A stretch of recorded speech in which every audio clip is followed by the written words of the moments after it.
Le PDG, père célibataire, a trouvé une petite fille dormant sur des ordures la veille de Noël. La vérité l'a laissé stupéfait. « Monsieur, je voulais juste trouver ma maman. » La voix n'était qu'un murmure à peine audible, rauque et tremblante. Liam Carter s'arrêta net, ses chaussures en cuir crissant doucement sur le trottoir glacé, derrière le siège social imposant en verre de son empire technologique. Les lumières de New York scintillaient au-delà de l'allée, estompées par un mince voile de neige qui recommençait à tomber. Il se tourna vers la voie, le cœur serré. Là, blottie entre deux bennes à ordures, se trouvait une petite silhouette, une fillette, pas plus de 5 ans. Sa petite taille était enveloppée dans ce qui semblait être un manteau d'adulte trop grand, les manches pendant au-delà de ses doigts. Son visage était rougi par le froid, et ses cheveux bouclés brincolaient à ses joues. Elle était recroquevillée sur des cartons aplatis, comme un lit de fortune. Un sac à dos usé reposait sous sa tête. Il lui manquait une chaussure. L'autre tenait à peine à son pied. Pendant un instant, Liam ne put bouger. Le vent froid lui piquait la nuque, mais son corps devint chaud, alarmé, confus et soudain effrayé. Les lèvres de la fillette tremblèrent de nouveau. « Je voulais aller à l'hôpital où maman travaille, mais je ne sais pas où c'est. » Elle toussa un son sec et superficiel, et son corps frissonna sous l'effort. Liam était déjà agenouillé. « Et ma puce ? » ?»« C'est bon, je suis là. » Ses mains hésitèrent un instant. Elle leva les yeux vers lui, des yeux bien trop ternes pour quelqu'un de si jeune, cernés de rouge et emplis de quelque chose qu'il n'avait pas vu depuis longtemps, une silencieuse désespérance. Pas de panique, pas même de peur, juste de l'épuisement. Il défit son écharpe de son cou et l'enroula délicatement autour du sien, prenant soin de ne pas trop la bousculer. Ses petites mains serrèrent instinctivement le bord de l'écharpe. Ses ongles étaient bleus. « Ne t'inquiète pas, » murmure Liam. « Nous allons te réchauffer. Tu es en sécurité maintenant. » Il sortit son téléphone de la poche de son manteau d'une main et appela le 911. Sa voix, habituellement grave et calme lors des réunions de conseil d'administration et des appels aux investisseurs, trembla légèrement alors qu'il donnait l'emplacement. « J'ai trouvé une petite fille, » dit-il, seul devant le bâtiment Carter Tech. « Elle est gelée, a l'air malade, peut-être de l'hypothermie. Envoyez quelqu'un maintenant. » Il termina l'appel, remit son téléphone dans sa poche, puis, sans hésitation, la souleva dans ses bras. Elle ne résista pas. Sa tête reposa doucement contre sa poitrine. « Je m'appelle Liam, » dit-il doucement. « Comment t'appelles-tu » Les lèvres de la fillette s'entr'ouvrirent, mais aucun son n'en sortit. Il pouvait sentir le froid dans son corps à travers son manteau. Elle était glaciale.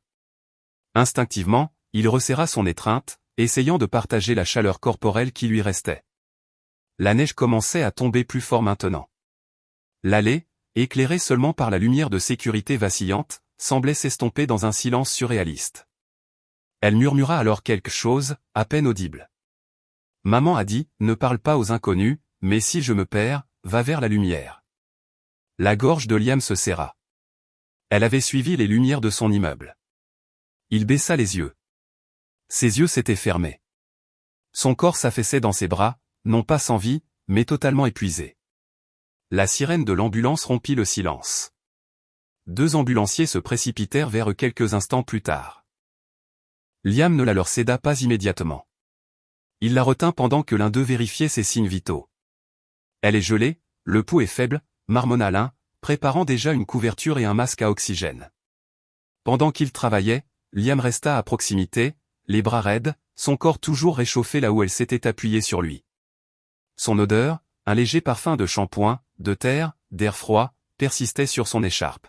« Une idée de qui elle est ?» demanda l'ambulancier. Liam secoua la tête.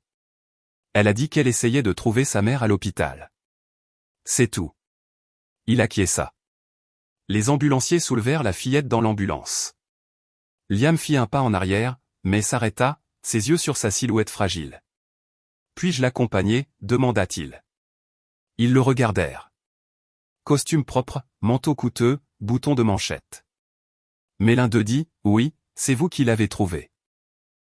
Venez. » Alors que Liam montait, il jeta un dernier coup d'œil au lit de carton qu'elle avait utilisé. Une boîte à lunch rose tachée gisait sur le côté, vide et fissurée.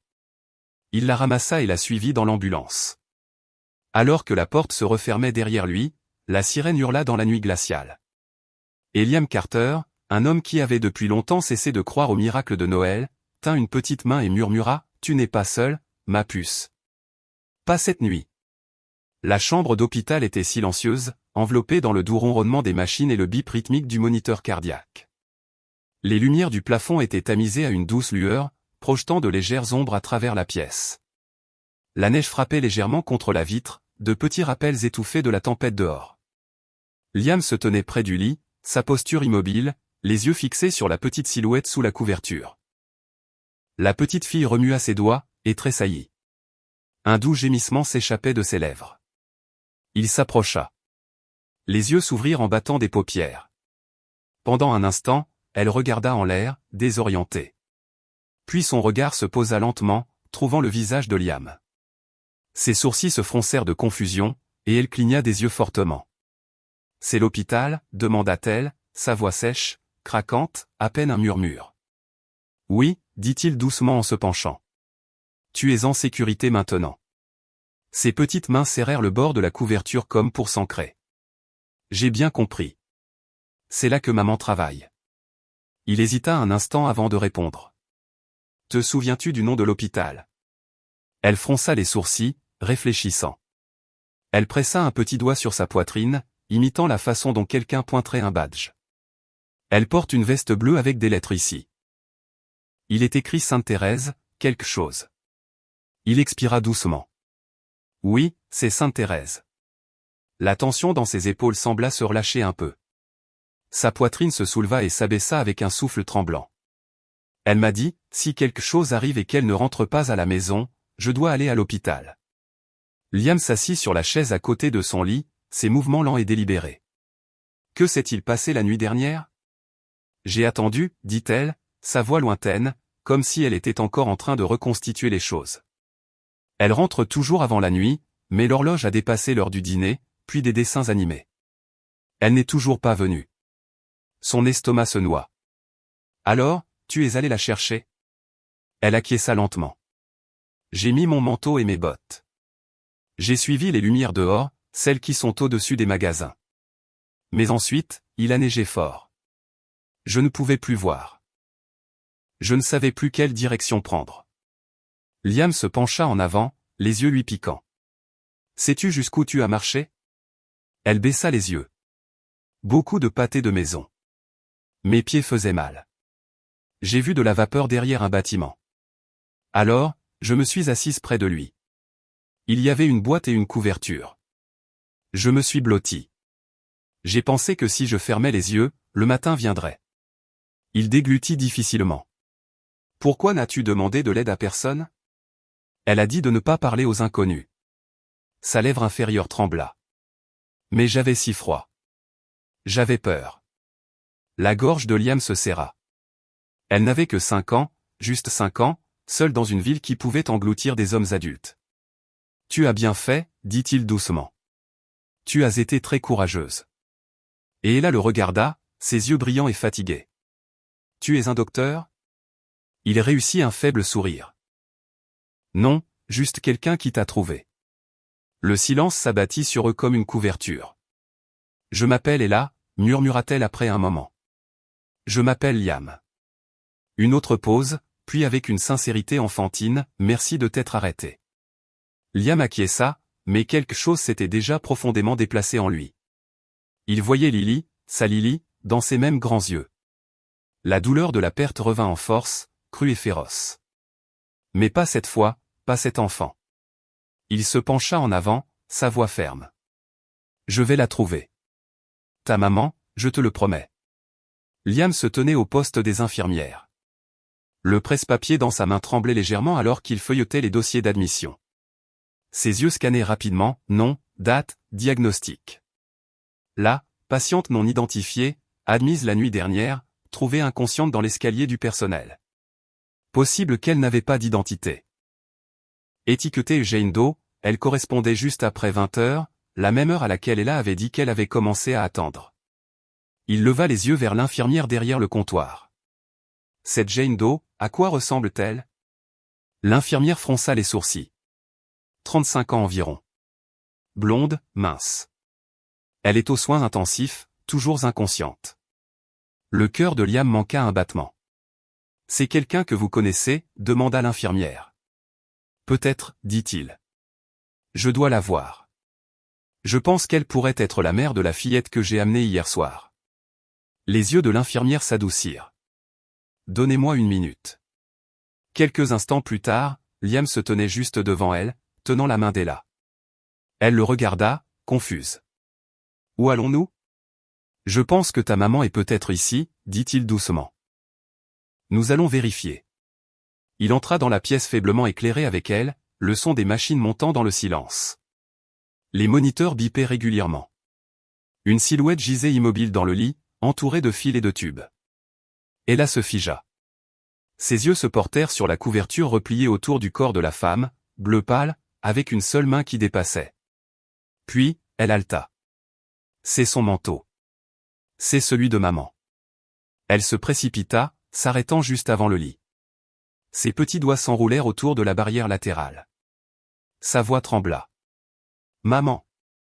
Liam l'observa attentivement. Le visage de la femme était pâle, ses lèvres teintées de bleu, ses cheveux blonds emmêlés sur l'oreiller. Sa poitrine se soulevait et s'abaissait à l'aide des machines. Elle tendit la main et toucha celle de sa mère. « C'est moi, maman, je t'ai trouvé. Comme tu as dit, je suis venu à l'hôpital. » Il n'y eut aucune réponse, mais les doigts de la femme tressaillirent, juste un peu, à peine. Et Ella haleta. Les larmes lui montèrent aux yeux. Elle a bougé. Elle sait que je suis là. Liam sentit quelque chose se déplacer en lui. Il se plaça derrière Ella, posant une main apaisante sur son dos. « Tu l'as fait, » murmura-t-il. « Tu l'as trouvé. » Elle m'a dit qu'elle ne me quitterait jamais, murmura Ella en retour. Elle a dit qu'elle reviendrait toujours. Liam déglutit difficilement. Il regarda la femme, cette inconnue qui avait travaillé toute la nuit, était tombée malade en silence, s'est effondrée sans personne à appeler, personne ne connaissant même son nom. Mais sa fille, elle, avait tenu. Et elle était venue. Il n'avait jamais vu un amour si féroce, même dans l'immobilité. Et Ella appuya doucement son front contre le bras de sa mère. « J'ai attendu, » dit-elle doucement. « Puis je suis venu te chercher. Je n'ai pas pleuré, comme tu as dit. » Liam pouvait à peine respirer. Dans cette pièce stérile et froide de l'USI, quelque chose de sacré venait de se produire, le genre de connexion qu'aucune machine ne pouvait mesurer. Il recula discrètement, la laissant rester à côté de sa mère, ses yeux s'attardant sur l'enfant qui avait traversé une ville gelée par la seule fois, et la femme qui, malgré tout, avait tenu sa promesse, « Je reviendrai toujours ». La pièce était silencieuse, à l'exception du ronronnement des machines. La neige frappait doucement contre la vitre, et le monde extérieur s'était estompé dans le crépuscule. Ella était assise à côté du lit d'hôpital, ses petits doigts ouvrant la fermeture éclair de son sac à dos usé. Liam l'observait depuis l'entrée, les bras croisés, ne sachant pas s'il devait l'interrompre. Elle déplia soigneusement une feuille de papier froissé. C'était un dessin d'enfant, deux bonshommes allumettes se tenant la main. L'un avait des gribouillis jaunes pour les cheveux. L'autre avait un petit cœur rose au-dessus de sa tête. Elle se tint sur la pointe des pieds et le pressa contre le mur près du lit, juste au-dessus du support de perfusion. « Voilà, » murmura-t-elle. « Maintenant, maman le verra quand elle se réveillera. » Liam s'avança lentement. « C'est magnifique. » Et Ella leva les yeux vers lui et sourit faiblement, bien que ses yeux fussent lourds. « Je l'ai dessiné hier, » dit-elle. « Avant tout ça, maman a dit que nous l'accrocherions sur le réfrigérateur aujourd'hui pour Noël. » La poitrine de Liam lui faisait mal. « Je suis sûr qu'elle adorera le voir ici, » dit-il doucement. Et Ella acquiesça mais ne parla plus. L'infirmière revint quelques minutes plus tard. Liam la prit à part. « Peut-elle rester la nuit ?» demanda-t-il doucement. « Juste ici à l'hôpital. Je serai responsable. » « Ce n'est pas une patiente, » dit l'infirmière, hésitante. « Nous n'autorisons généralement pas. »« S'il vous plaît. » Sa mère est toujours inconsciente et elle est terrifiée. « Je ne veux pas l'envoyer ailleurs pour le moment. » L'infirmière l'étudia, puis s'adoucit. « Il y a une pièce calme à côté du salon des infirmières. Elle a un petit lit juste pour la nuit. » Liam acquiesça avec gratitude. « Merci. Je resterai avec elle. » On apporta à Ella une couverture et du lait chaud. Elle se blottit sur le lit et cessa de se plaindre, serrant son sac à dos comme un animal en peluche. Liam s'assit sur une chaise à côté d'elle. Ses paupières s'affaissèrent lentement. « J'ai bien fait, monsieur Liam, marmonna-t-elle. Il se pencha plus près. « Tu as été incroyable. Je l'ai trouvé comme elle a dit. Je n'ai pas beaucoup pleuré, murmura-t-elle. Ah, je sais. Tu as été si courageuse. » Elle expira doucement, puis s'endormit. Liam se pencha en avant, tirant doucement la couverture plus haut sur ses épaules. Sa respiration ralentit, régulière et calme maintenant. Une main tenait toujours la sangle de son sac à dos. Il la regarda, sentant quelque chose se tordre profondément en lui. Il aurait dû simplement la déposer et rentrer chez lui. Il devrait être avec Max en ce moment, lisant des histoires de Noël et mangeant trop de biscuits. Mais quelque chose le retenait ici. Au moment où il l'avait ramassée dans cette allée, il se souvenait du poids, de la froideur de sa peau, de la façon dont elle s'était blottie contre lui, faisant confiance sans même connaître son nom. Et pour la première fois depuis des années, il avait ressenti de la peur. Pas le genre de peur des salles de conseil d'administration, pas le genre que l'on ressent avant un lancement d'1 milliard de dollars. Une vraie peur de la perdre, d'être encore une fois trop tard. Il l'avait déjà ressenti une fois auparavant, tenant Lily alors que son souffle s'échappait dans un lit d'hôpital, et cela avait brisé quelque chose en lui qui n'avait jamais vraiment guéri. Mais la voici, vivante, fragile. Oui, mais toujours accrochée. Et sa mère, qui n'avait personne d'autre, gisait 2 portes plus loin, toujours en train de se battre. Il passa une main sur son visage. Pourquoi se souciait-il autant? Pourquoi était-il toujours là? Il ne pouvait y répondre. Tout ce qu'il savait, c'est que cette nuit-là, alors que la neige tombait doucement dehors et qu'une enfant inconnue dormait sous son manteau, il sentit quelque chose changer en lui. Pas l'obligation, pas la pitié, quelque chose de plus chaud, quelque chose d'étrangement proche de l'espoir. Liam entra dans le salon de l'hôpital avec un sac en papier dans une main et son téléphone dans l'autre. La neige tourbillonnait dehors, mais la pièce était chaude, remplie de l'odeur de café et de quelque chose de sucré. Assis sur le canapé, balançant ses jambes, se trouvait un garçon d'environ 8 ans, Max Carter, le fils de Liam. Max leva les yeux dès qu'il vit son père. Max Carter se tenait juste devant la chambre d'hôpital, ses doigts serrés autour d'une feuille de papier pliée. Il n'était là que depuis 10 minutes, mais sa poitrine avait déjà l'impression de s'effondrer.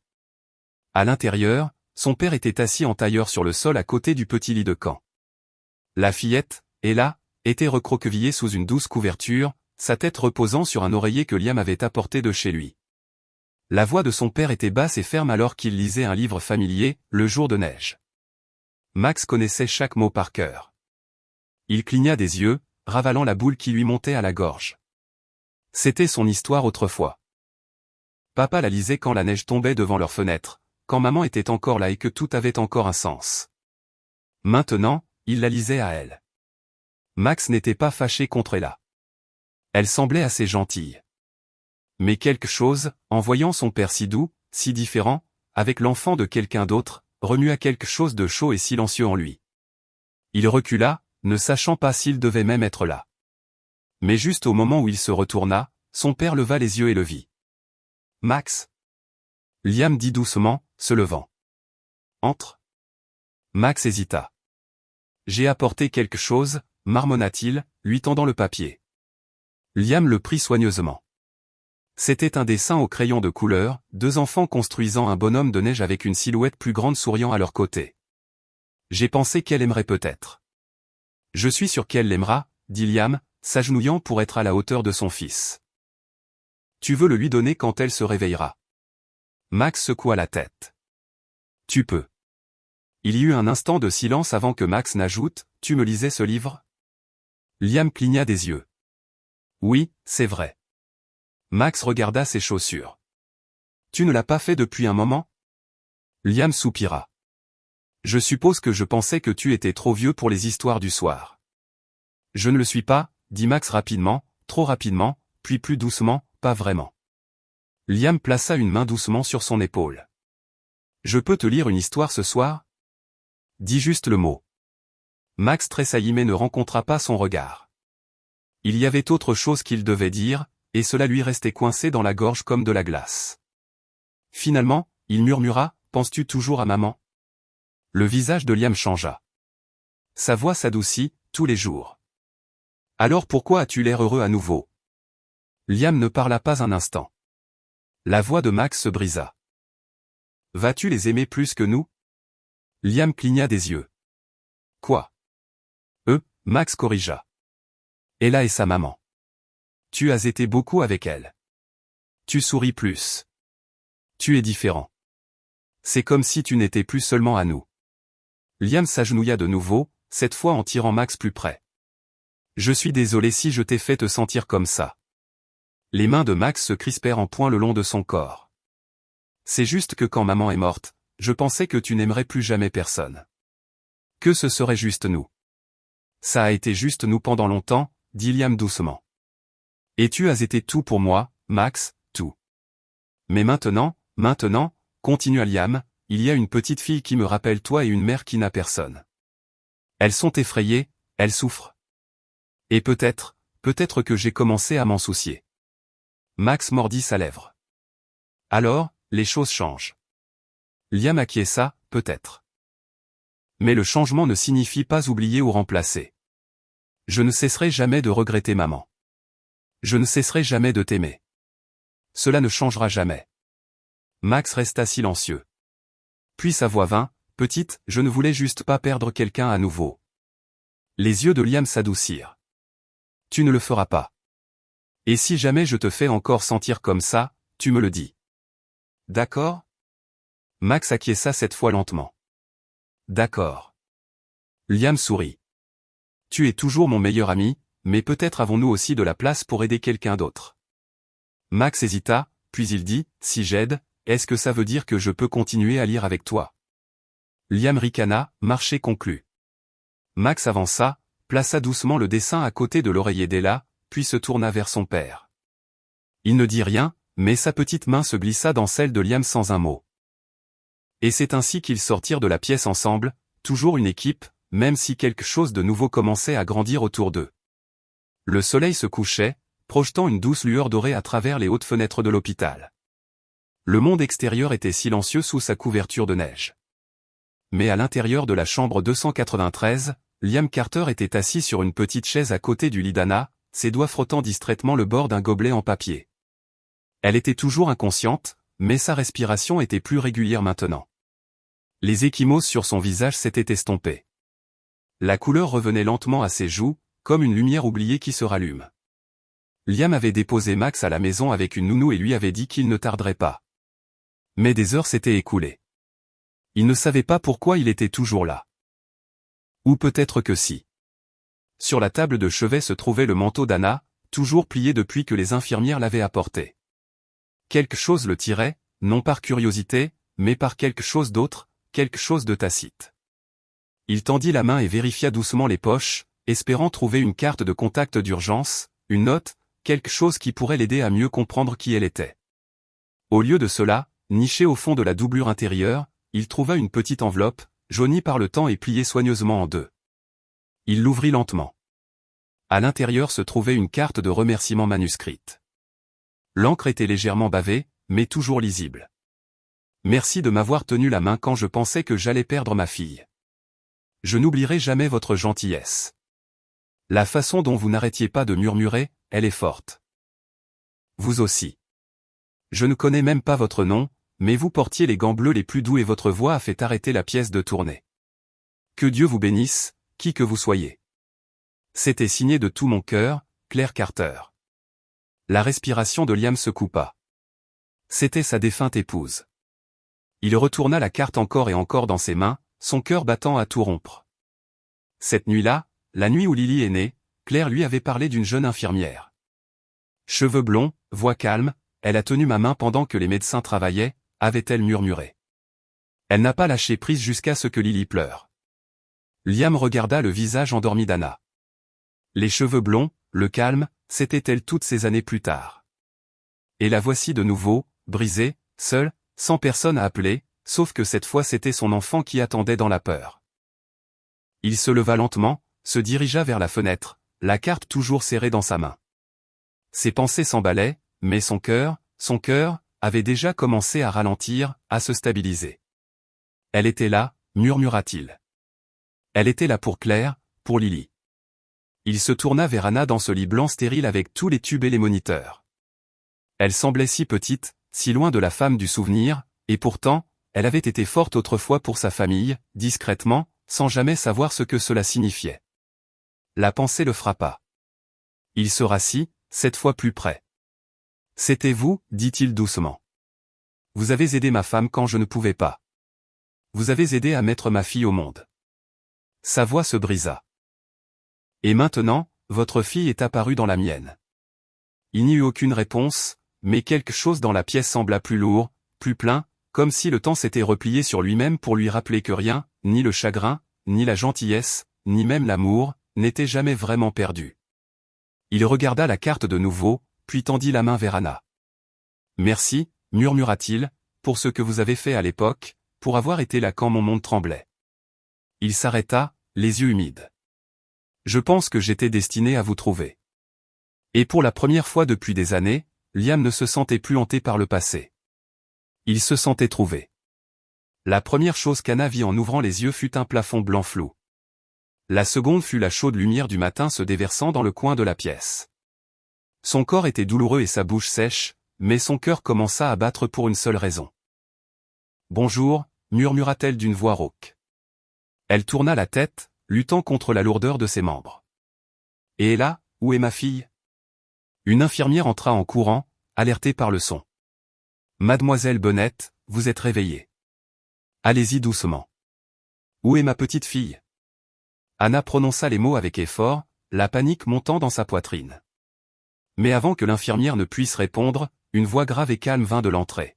« Elle est juste ici. » Liam entra dans la pièce, sa main reposant doucement sur le dos d'Ella tandis que la petite fille regardait timidement à l'intérieur, serrant un dessin et un ours en peluche que quelqu'un lui avait donné. « Maman » cria-t-elle, courant vers l'avant. Anna tendit les bras tremblants et la fit grimper sur le lit, serrant sa mère forte en enfouissant son visage dans le cou d'Anna. « Je t'ai trouvé, maman » murmura-t-elle. « Juste comme tu as dit, je suis venue à l'hôpital. » Anna serra sa fille contre elle, des larmes coulant silencieusement sur ses joues. Elle n'arrivait pas à y croire. Sa petite fille avait traversé une tempête de neige toute seule juste pour tenir une promesse. « Je suis tellement désolée de t'avoir laissée seule » s'étrangla-t-elle. « Tu ne m'as pas laissé, » murmura Ella. « Tu as dit que tu reviendrais. » J'ai attendu.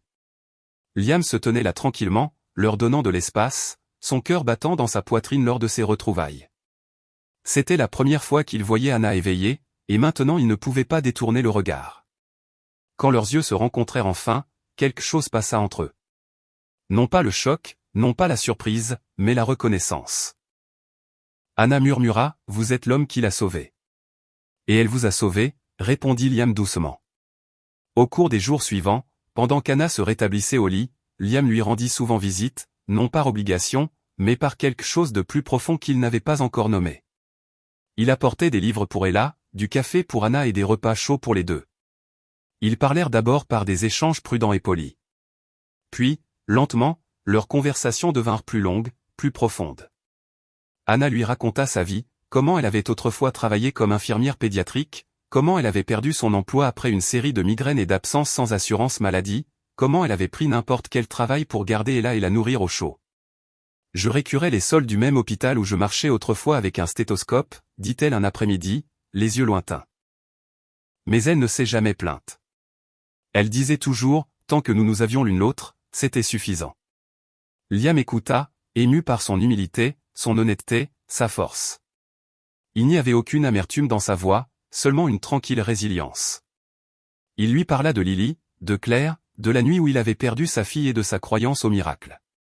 Et comment, une veille de Noël, il avait trouvé un enfant dormant derrière son immeuble, et que quelque chose dans son cœur avait changé. « Vous avez été forte si longtemps, » lui dit-il. « Mais vous n'avez plus à le faire seul. » Anna cligna des yeux vers lui, ne sachant que dire. Pendant ce temps, Ella et Max étaient devenus presque inséparables. Max, autrefois méfiant et incertain, avait naturellement pris son rôle de grand frère. Il aidait Ella à se laver les mains avant les repas, lui apportait des crayons et lui lisait même des histoires quand Anna était trop fatiguée. Ils se disputaient comme des frères et sœurs, riaient comme des amis.